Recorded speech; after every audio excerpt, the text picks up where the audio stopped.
इस वीडियो में हम देखेंगे इनपुट और आउटपुट फंक्शन के बारे में। ये हमारा लेक्चर नंबर 4 है।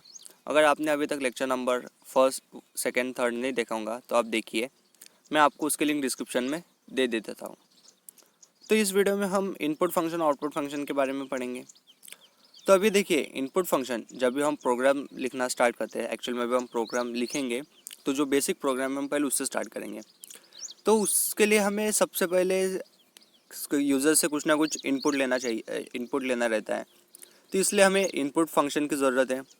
और आउटपुट फंक्शन यानी कि जो हम प्रोग्राम रन कर रहे हैं, फिर उसके बाद जो आउटपुट मिलेगा तो उसको प्रिंट करने के लिए भी हमें उसकी ज़रूरत होती है। तो इनपुट फंक्शन और आउटपुट फंक्शन दोनों हमारे लिए बहुत ही इम्पोर्टेंट है। तो अभी हम उसके बारे में पढ़ेंगे। तो सबसे पहले हम स्टार्ट करते हैं स्कैनफ फंक्शन के बारे में। ठीक है, तो स्कैनफ फंक्शन यह एक इनपुट फंक्शन है। मतलब आप ऐसा स्कैनफ लिखते हैं और फिर ब्रैकेट में जो लिखना वो मैं एग्जांपल के तहत आपको बताऊंगा। तो आप ये ध्यान रखिए, it is use to take input from keyboard. मतलब जो हमें कीबोर्ड से जो इनपुट लेना है उसके लिए इस फंक्शन का हम यूज़ करते हैं। It requires a format specifier list of variable into which the value received from the keyboard will be stored. ठीक है, तो इसको एक फॉर्मेट स्पेसिफायर लगता है, एक वेरिएबल लगता है। जो क्या होता है पता है क्या, जब भी हम उसको कोई एक वेरिएबल डिफाइन करते हैं, फिर उसका डाटा टाइप डिफाइन करते हैं, और फिर जब हम उसको स्कैन करते हैं तो वो क्या करता है, उस वैल्यू को, अगर समझो हमारा वेरिएबल ए है और हमने उसको कुछ एक वैल्यू दे दिया तो वो वैल्यू मेमोरी लोकेशन में स्टोर हो जाती है। तो ये स्कैनफ फंक्शन का यूज़ है।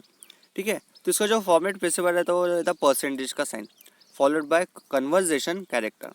सो कन्वर्जेशन कैरेक्टर यहाँ पर देख सकते हैं, यहाँ पर %d लिया हुआ है। ठीक है, तो हमने देखिए जो ए और बी थे वो क्या लिए थे, इंटीजर टाइप लिए थे। तो हमने वो इंटीजर टाइप लिए थे इसलिए यहाँ पर %d आया। ठीक है, फिर कॉमा लेके एंड ए। ठीक है, तो देखिए पहला %d है और फिर एंड ए है।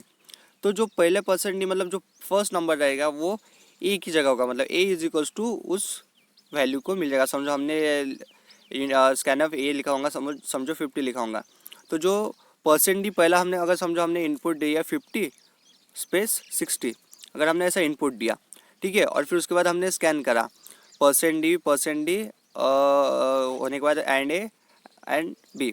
ठीक है, तो जो 50 की वैल्यू है वो ए को चली जाएगी और जो 60 की वैल्यू है वो बी को चली जाएगी।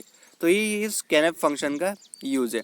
ठीक है, तो स्कैनफ फंक्शन में आप देखिए कि सबसे पहले जो हमारा इंटीजर है, मतलब जो हमारा डाटा टाइप है, यहाँ पर इंटीजर है, तो डाटा टाइप जैसे चेंज होता है उसके हिसाब से हमारा फॉर्मेट स्पेसिफायर यानी कि परसेंट के सामने वाली जो साइन रहती है, मतलब डी, तो ये डी क्या होता है, चेंज होता है।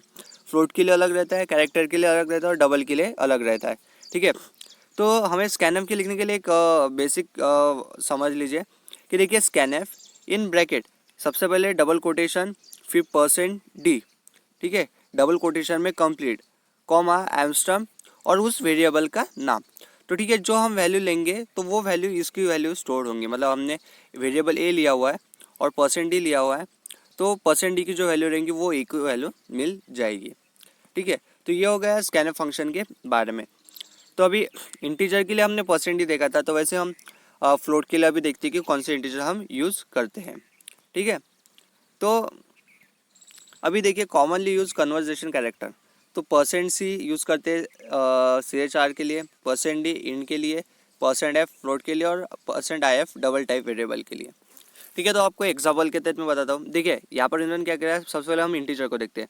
तो सबसे पहले डाटा टाइप डिफाइन करा, फिर उसके बाद वेरिएबल का नेम। ठीक है, अभी इसको हमें स्कैन करके स्टोर करना है, तो हम सबसे पहले स्कैनफ लिखेंगे। ठीक है, फिर in bracket percent double quotation %d। %d किस लिए, क्योंकि वो इंटीजर डेटा टाइप है, इसलिए %d double quotation complete, comma एमस्ट्रम और जो उसकी साइज, मतलब जो वेरिएबल का नेम है, तो यहाँ पर आएगा उस वेरिएबल का नेम। तो यहाँ पर वेरिएबल क्या था, साइज। तो इसी के साथ ये फर्स्ट एग्जांपल होता हुआ। वैसे अभी अब सेकेंड एग्जांपल देखेंगे। तो CHAR ये हमारा डाटा टाइप है और CH वेरिएबल का नाम है। तो वही अभी अब उसको स्कैन करना है, तो यहाँ पर देखिए CHR के लिए क्या है, %c। %c यूज़ करते हैं हम CHR के लिए, तो आप याद कर लीजिए।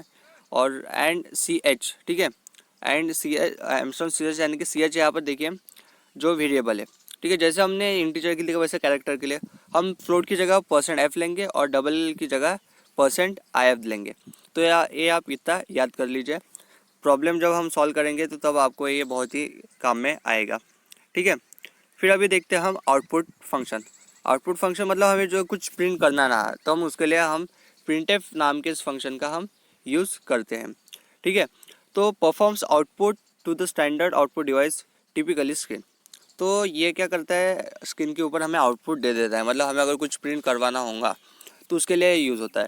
इसको भी एक फॉर्मेट स्पेसिफायर लगता है and the variable whose value to be printed in that place of specifier. So देखिए, आप देखिए, it requires a format specifier and the variable whose value is to be printed in the place of that specifier. तो example देखिए, यहाँ पर हमने पहले data type integer है, फिर नम इज इक्वल्स टू 25। तो हमने नम की वैल्यू डिफाइन करी है 25। तो अभी देखिए हमें जो आउटपुट लाना है, तो यहाँ पर देखिए the value of a new num is equals to %d। यहाँ पर क्या लिखा है, %d।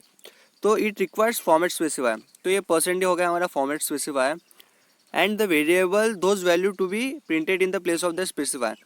तो जब हमें आउटपुट मिलेगा तो %d की जगह जो हमें वेरिएबल चाहिए वो वेरिएबल हम यहाँ पे लिखते हैं। देखिए हमने यहाँ पर क्या लिखा है, नम। तो यही इस सेंटेंस का कहना है कि जो भी हम फॉर्मेट स्पेसिफायर देखेंगे प्रिंटफ फंक्शन के अंदर, तो यहाँ पर उसके आगे फिर उसकी वैल्यू भी हमें दे देनी पड़ेगी। मतलब यहाँ पर देखिए हमने इस %d की जगह किसकी वैल्यू रखी जाएगी, नम की वैल्यू।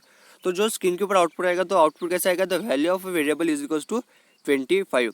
%d क्या था, नम, और नम की वैल्यू क्या है, 25। तो इसलिए यहाँ पर क्या आ गया है, 25 आ गया है, ठीक है। तो आप ये याद कर लीजिए। फिर कुछ और एग्जांपल है, ठीक है। जैसे printf average %d is %f। तो आप देखिए यहाँ पर जो %d, जो पहला %d है वो a को जाएगा, फिर जो दूसरा %d है वो b को जाएगा, और फिर जो %f है वो एवरेज को जाएगा। मतलब जैसे जैसे आप लेफ्ट टू राइट जा रहे हैं उसके हिसाब से वो वेरिएबल उसको जाएंगे। तो पहला a इस %d को, फिर दूसरा b इस %d को, और फिर एवरेज इस %f को जाएगा, ठीक है। तो आप ये भी याद कर लीजिए, बहुत इंपॉर्टेंट, क्योंकि आप फिर आपको वेरिएबल इधर उधर करने की ज़रूरत नहीं पड़ेगी, ठीक है। फिर यहाँ पर देखिए एक नॉर्मल प्रिंटफ फंक्शन है, ठीक है।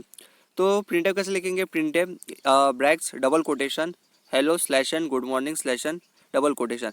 तो यहाँ पर देखिए, यहाँ पे हमने कोई फॉर्मेट स्पेसिफायर यूज़ नहीं करा हुआ है। तो इस प्रिंटफ फंक्शन का कहना ये है, एक सिर्फ एक विदाउट कुछ वैल्यू प्रिंट करे हुए, सिर्फ नॉर्मल जो प्रिंट करना है हमें स्क्रीन के ऊपर, तो वो प्रिंट करता है। जैसे यहाँ पर देखिए प्रिंटफ डबल कोटेशन हेलो, तो पहले आएगा हेलो, ठीक है। फिर उसके बाद क्या है, /n। तो /n का कहना ये रहता है कि ये नई लाइन पे लेके चल जाता है, वो आपको अगले इसमें बताऊंगा मैं, लेकिन अभी आप याद कर लीजिए कि /n यानी कि वो अगले लाइन पे लेके जाता है। फिर /n, फिर उसके बाद क्या है, गुड मॉर्निंग। तो नीचे आएगा गुड मॉर्निंग, ठीक है, पूरी लाइन में क्या जाएगा, गुड मॉर्निंग, और फिर /n। तो ये एक के नीचे एक आएगा, ठीक है। यहाँ पर /n है इसलिए, अगर /n नहीं रहता था तो वो स्पेस देके आगे आता था, ठीक है। तो यही /n का यहाँ पर यूज़ होता है। तो ये और कुछ इसके जैसे भी कुछ हॉरिजॉन्टल, इसके जैसे और कुछ स्पेशल कैरेक्टर्स है वो आपको याद रखने हैं, ठीक है। तो ये दोनों आप एग्जांपल अच्छे तरीके से एक बार देख लेना कि इसको कैसा करना है, ठीक है। तो अभी जो कुछ स्पेशल कैरेक्टर बचे हुए हैं तो उसको भी हम देख लेते हैं। तो /n न्यू लाइन के लिए, मतलब नई लाइन पे आएगा। /t हॉरिजॉन्टल टैब, मतलब ए यहाँ पर है, टैब एक बड़ा सा टैब छोड़ेगा और फिर अगला नेम यहाँ पर आएगा, उसके लिए /t। फिर सिंगल कोड के लिए सिंगल कोड, फिर डबल कोड के लिए डबल कोड, और ब्लैक स्लैश, और नल के लिए ये है। तो ये कुछ कैरेक्टर्स है, ये आप जब सॉल्व करेंगे तो आप उसको याद कर सकते हैं, ठीक है। तो ये हमारा इसी के साथ यह वीडियो समाप्त होता हुआ। हमने इसमें इनपुट और आउटपुट कैरेक्टर के बारे, इनपुट और आउटपुट फंक्शन के बारे में पढ़ा है, ठीक है। तो ये प्रोग्राम में बहुत ही ज़्यादा यूज़ होता है। अभी हम कुछ इसके ऊपर की एग्जांपल्स लेंगे तो आपको और अच्छे तरीके से वो क्लेरिफाई हो जाएगा।